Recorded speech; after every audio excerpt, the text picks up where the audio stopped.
lalagyan ng sinain.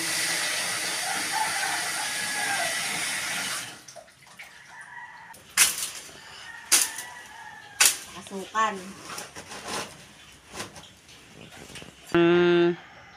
Dingding at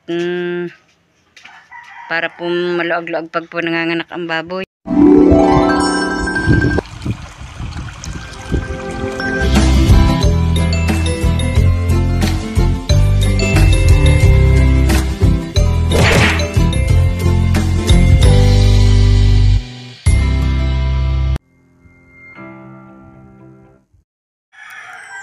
Good morning mga kabrasap. Panibagong vlog na naman po tayo ngayon at ako po ay paahon na uli sa Cavite. Ayat naka-ready na nga po. Si Nanay Luz po ay nandito. Iwan ko na naman. At ang kasama po naman ay yung aming isang apong maliit na ito. Ito. Ayun po, naggagapang. Hay mo na, baby. Hay mo na. Ayan po. Yan po lagi nang ang gusto nakakuha sa camera. Tingin mo na sa camera. Tingin mo na, dali, baby. Tingin mo na. Hay mo na, hay. Sabihin mo.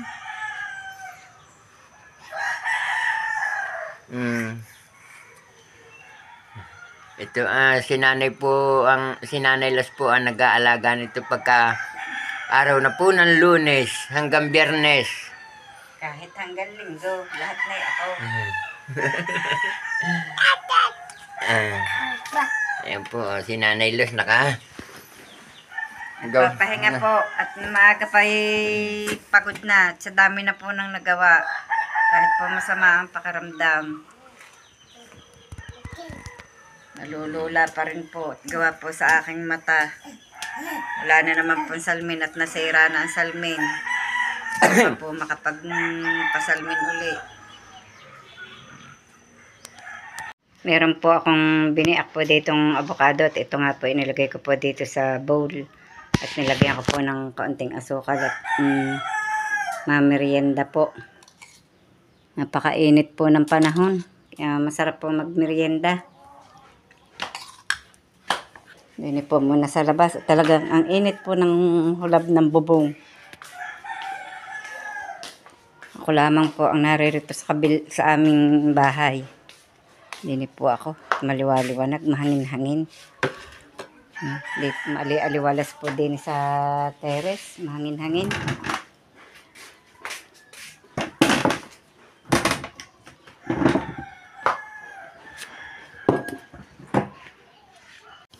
Ako lamang po naririto at ang mag-ina po nagpunta po doon sa bahay po ng kapatid ni Tatay Roman at nandun po si Luke at iniwan ko po doon at ako po nagpakain po ng baboy. Galing naman po sa school si Robelin at sinando po si Hale. Kaya doon po pinuntahan ang bata. Ako naman po nagsasaing. At si Camille po ipang umaga ngayon. Kaya dadating po siya ngayong tanghali. Isang linggo daw po silang pang umaga. Nagpalit po ng schedule ang grade 12 at grade 11. Ang grade 12 po ngayon ang panghapon. Pang umaga po sina Camille. Kaya po dadating ngayong tanghali. Habang ako po may sinalang na sinaing, may merienda po ako ng avocado.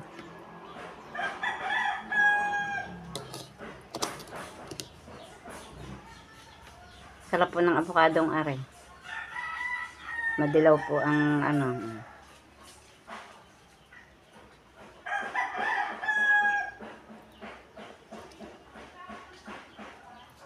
Hindi ko po nilagyan ng gatas. Kaunting asukal lamang po inilagay ko. Ako nga pinangain ng avocado na walang asukal eh. Ito pinilagyan ko po ng kaunti. Dahil masarap na po ang avocado kahit wala pong asukal.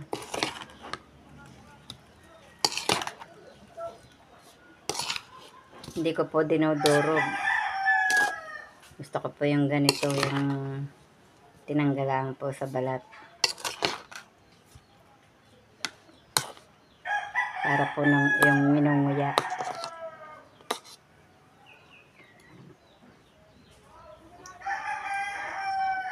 Si Tatay Roman nga po nakaalis na nga po kaninang umaga. Balik po Sabado na po ulit.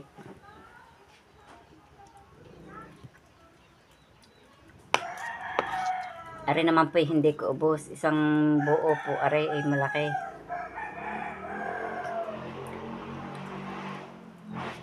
Kaya po hindi ko inaanahang haluin sayang po pag hindi po naubos.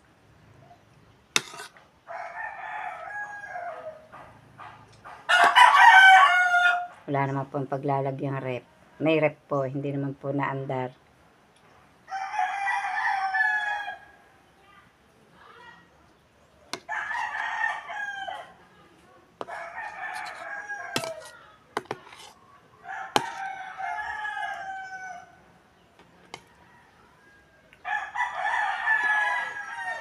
Ganda po ng panahon ngayon. Awa po ng Diyos sa isang linggo nang hindi na ulan. Sana po na may wag nang masyadong mag-ulan at ang hirap din po. Kung umulan man po yung hindi po gayong katatagal. Mga 2 oras lamang po halimbawa o isa. Tapos yung katamtaman lamang po.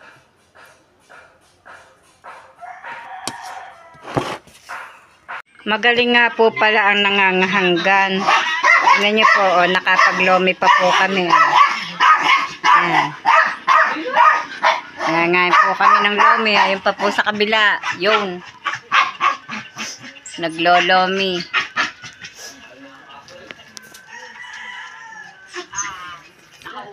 Halagang 500 pisong lomi.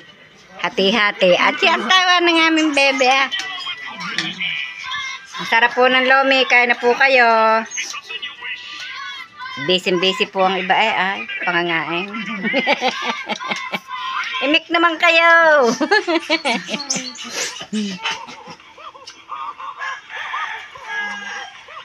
Dok palakpak. Ako po magsasain po muna ng pang-almusal. Ano yan?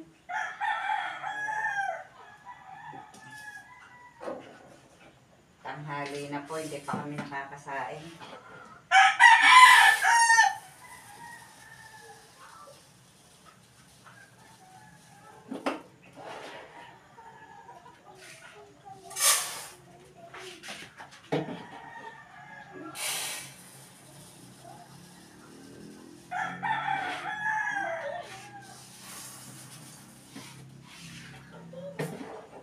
Dinagdagan ko po ang sinaing at dahil po nung mag-ina po ni Robby din pagdating po mamaya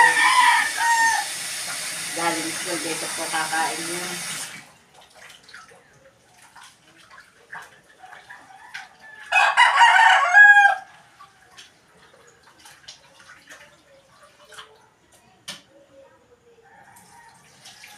Kaya kailangan po dagdagan ng sinain.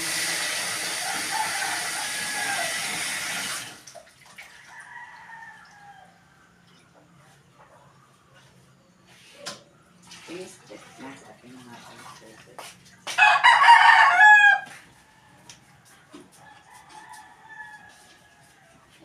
Ano pa nilagay ang takip ng kaldero? Ano nilagay? Nahuli na po. Ang takloban. Ang taklob ay natakloban.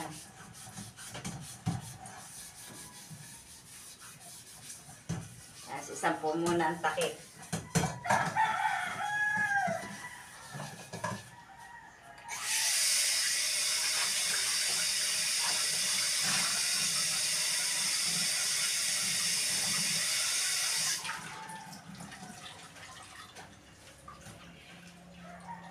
Itong mga plastic. At yan.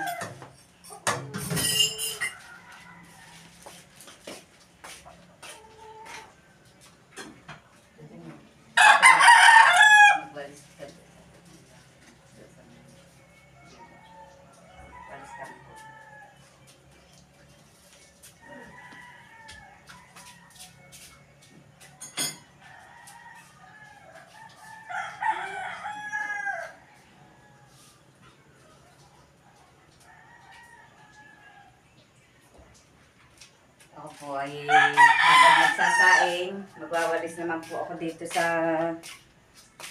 likod bahay. Para po natatapos po ng maaga ang gawain. Magwawalis po ako dito sa likod. Nakapagpakain nga po ako ng baboy. Mahirap po ng may alagang bata ay may ginagawa. Kaya ang aking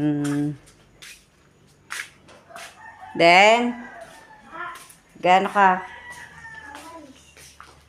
Tara gawalis. Gawalis daw po si Aiden. Abo. Nagwawalis po ang aming apo, anak po ni Aris. Dito po siya natulog pag walang pasok. Wala po silang pasok hanggang Huwebes. Kaya po, inihatid po ulit dito ng kanyang papa. Yan, magaling naman po at aking may nakakatulong po sa aking gawain. Tinutulungan din po ako na rin magkampo ng pagpapakain ng baboy. Kaya po, hindi po masyado akong nahihirapan. May tagabuhat na po ako. Nasipag po ng bata.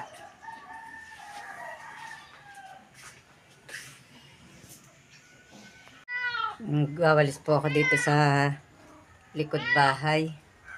At, dito po malakas pong makaipon ng damo. Dahil nga po na rin puno po ng kalamyas. Tsaka po yung puno ng tibig. Kaya hindi po aari din na hindi po araw-araw ay magwawalis talaga. At napakasama pong tingnan pag napakadaming damo. Tutay! Patayin mo tutoy ang ilaw natin doon sa kusina. Buhay pa pala. Dati nga makumili na sa ating sigang, ha?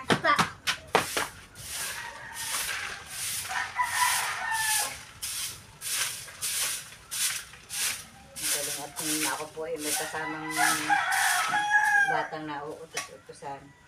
Pakunti na po ang lingas. Ipan mo. Palingasan mo, Totoy.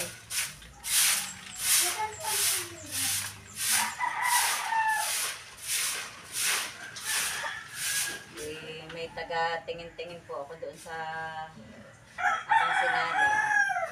Habang ako po may ginagawa po din.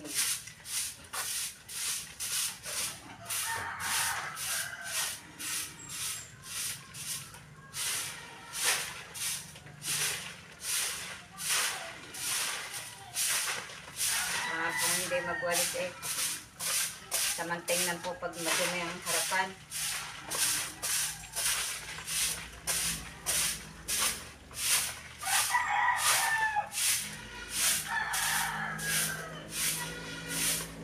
Hindi pa ito pinakula.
Di po ba magandang tingnan pag malinis?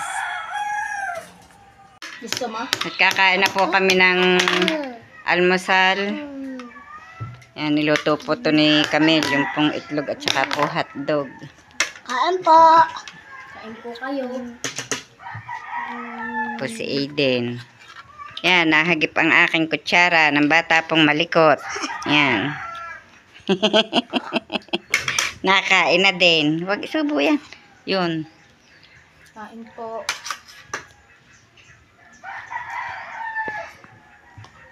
Bumili na nga po ako kagabi ng pang-ulam para po may maluto agad ngayong umaga. At kahirap po pagka po walang mautusan ay hindi po makabili ng pang-ulam at may alaga nga pong bata. Kaya kagabi bumili na. Yan, nakain na nga po kami ng almusal.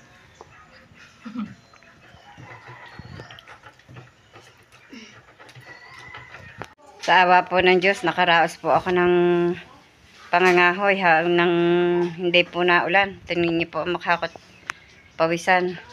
Yun po ang aking kinahoy, oh. Kadalwa po akong balik ng pangangahoy at sinamantala ko po ang hindi po naulan at dahil kahirap po ng nauubusan po ng kahoy pag naulan, hindi naman po makapangahoy. Yan, kasama ko po si Aiden ng pangangahoy, oh. Tinulungan po ako ng aking apo. Kaya po kay yung pong malalaki, hinakot po niya. Yung po namang maliliit yung inilagay ko sa sako at siya ko pong dinala. Ito po yung hinakot niyang kahoy, oh. Hinila po niya ng hinila. At dinala po dito sa bahay. Kaya po nakarami po kami ng kahoy ni Aiden. Dami na po kaming panggatong sa awa ng Diyos. Ang gagatongan na lamang po ang iisipin. Si Camille po nagkagayak na po ulit para pumasok. Sila po pala ay pang hapon ulit ngayon. Kailan ulit ang ulit ng inyong pang umaga? Kaya lang naman sila nagpang-umaga gawa ng registration. Hindi, di kayo sa Webis yata ay registration ulit. Ha? Sabado pa daw sila. Sabado pa ang inyong... Registration. O edi kahit Sabado kwan, pa-school yan. School. Wala, hindi na ako magpaparegister sa isang taon na. Papapurga ko si Bibi. Sa isang taon na ako magpaparegister. Magre-registered. Ma-birthday na lang ako sa sa Sabado. So ano mon? Sa Mamlayka. Hindi daw po magpaparegistered at siya daw po mamimirdehan na laan. Aba, doon daw po sa anak ng teacher niya nung high school. Nakumbida po yata. Nag-send ng invitation. Aba. Nasa si Halay? Mama! Oy, bakit ka nakaganyan? Ba't ka hindi bibihis? Ang dami. Edi may damit na nilabahan ka dyan. Ayan. Nakuha ko ang pamilihal Bahay ng ID. Magaling at kasi ang ID mo. Yun, may ID na po sila. Kinusot mo ang iyong uniform. Mamaya pandalas ka. Iwawashi with the dryer. Pakita niyo po kay tita na nagsaya sila. Naku naman, Lo. Lahat na may kinuha. So,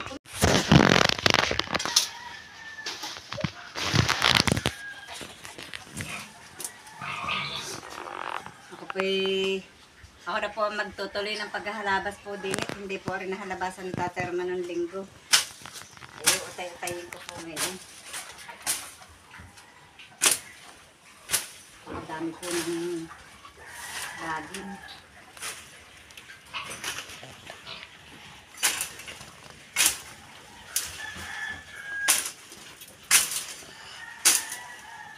Kasukan.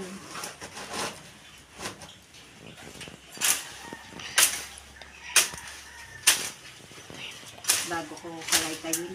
No?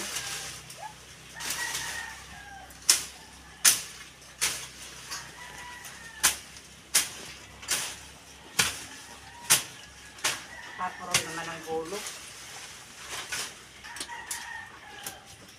Aawas pala din ang tubig pag kaya pala basang-basa din yan. Naawas pala din ang tubig, pantay na ang lupa.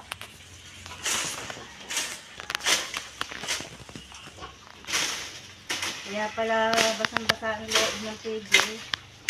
Kala ko natulo ang bubong.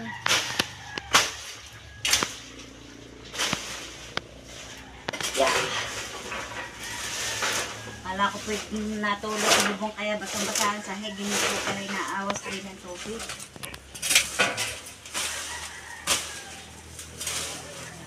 Puro laman ng bulo. Hindi na naihasa ni tatay naman.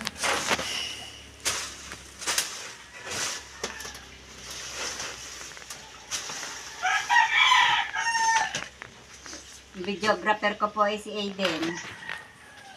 Kaya po pasensya na po kayo kung medyo po magalaw ang camera. Wala po akong mapapaghawak eh.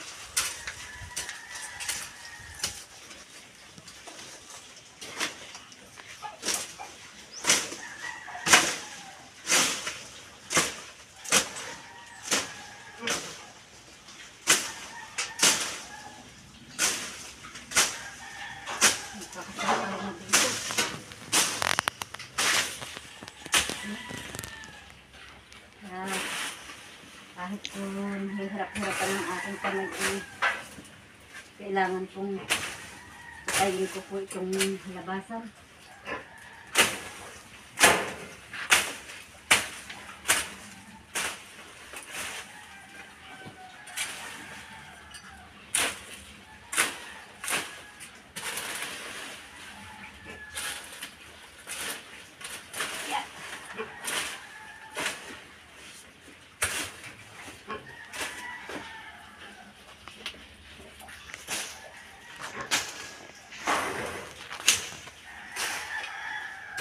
Pakasukan yan.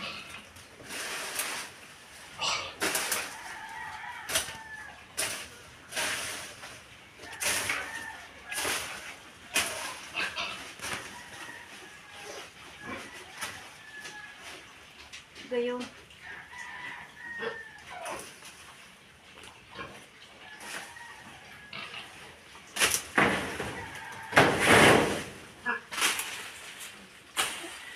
Liwanag.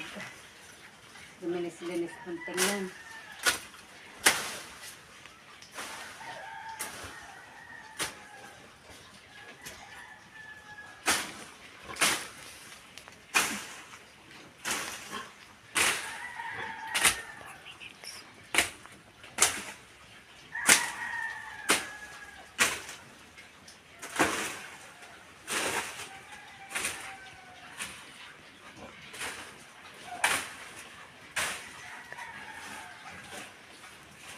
Yeah. Madalas.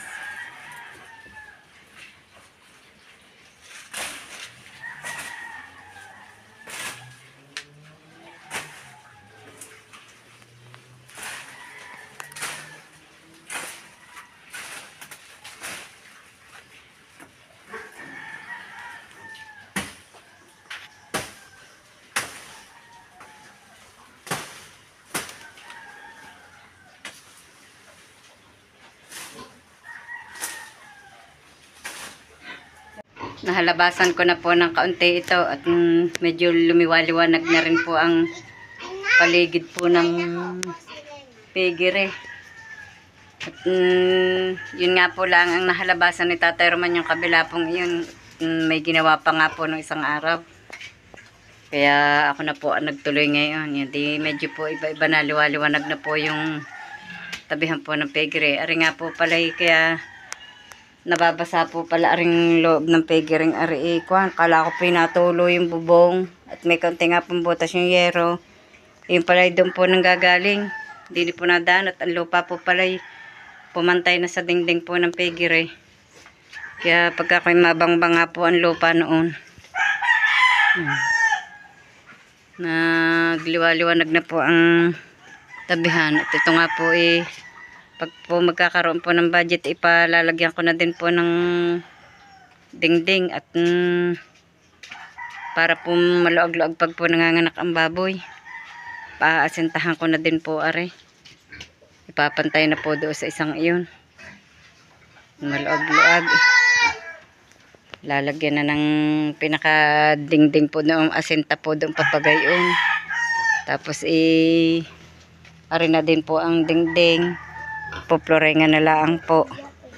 Hindi na po kukuhanan. Yun lang pong itaas na yun ang didingdingan. Aasintahan. Nakapagpakain na din po ako ng baboy. Nakapagpatanghalian na. At, yung pong aking sinabak na kahoy. Yung pong kinahoy namin ni Aiden. Ito po na sibak ko na din po. Hahakotin ko na lamang po doon sa loob. Dadalhin po sa may tungko. Ito, ang aking apo nagutom po yat. Huwag itaktak ang mababasag ang ating termos.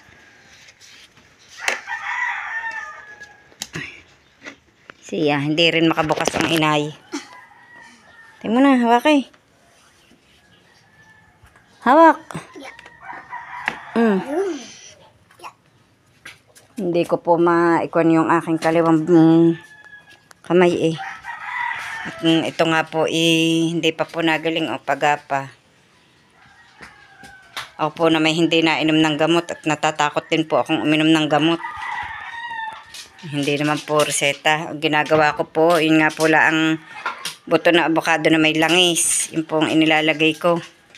Kaya po aray humupa-hupa na. Pero nakirot pa din po. Hanggang dito na lamang po munang muli ang aming vlog at maraming salamat po sa patuloy niyo pong pagsuporta hanggang sa dulo ng aming vlog. At saan man po kayo naroroon, mag-iingat po kayong palagi. Bye-bye and God bless.